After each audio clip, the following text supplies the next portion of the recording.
এইটোৱে বুজি নাপায় ষ্টেট মেচিনাৰী এইটোৱে বুজি নাপায় হিমন্তৰ মতে গোটেই চলাই আছে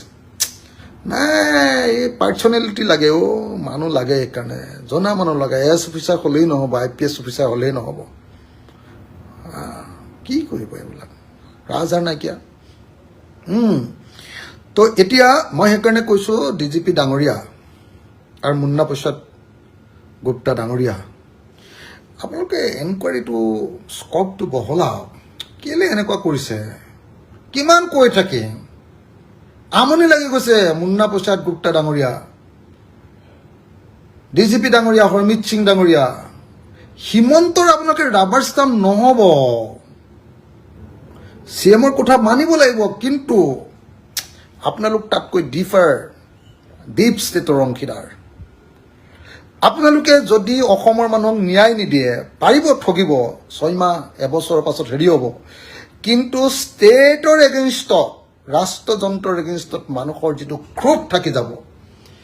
এইটো বৰ ভৱিষ্যতে গণ্ডগোল কৰি দিবগৈ ভৱিষ্যতে গম নাপায় আপোনালোকে বুজি নাপায় আপোনালোকৰ চাকৰিটো যেন তেন পাৰ কৰিলে হ'ল বুলি ভাবি আছে বেয়া কাম কৰিছে এইটো হিমন্তৰ মতে যে তদন্ত চলাইছে পবিত্ৰ মাৰ্ঘেৰিটাক মাতি আনিবলৈ দম নাই আপোনালোকৰ ছিংগাপুৰলৈ যোৱাৰ কাৰণে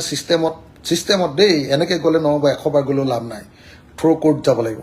গৈ আপোনালোকে প্লেচ অফ অকাৰেঞ্চত তদন্ত নকৰিলে কাম নাই মই ক'লো নহয় এইটো একো নাপায় আপোনালোকে কি বনাব খুজিছে মইতো পূৰা গম পাই গৈছোঁ গতিকে মই এইখিনি কথাকে ক'লোঁ মন চন বেয়া খং চং উঠি আছে ইমান খং উঠি আছে মোৰ আগৰ অৱস্থাটো হ'লেতো মই আন্দোলন কৰি দিলোহেঁতেন এতিয়া মোক MLA পাতি দিছে 5 বছৰ মই আন্দোলন নকৰোঁ বুলি শপত খাই থৈছোঁ মনে মনে ঘৰতে মই আন্দোলনৰ যাওঁ নগ'লোঁ মই যোৱা নাই গ'লে মানে গম পালেহেঁতেন মই সকলোকে এই কথাখিনি ক'লোঁ আৰু ইমানখিনি কৈয়ে মই আজি মোৰ লাইফটো সামৰণি মাৰিছোঁ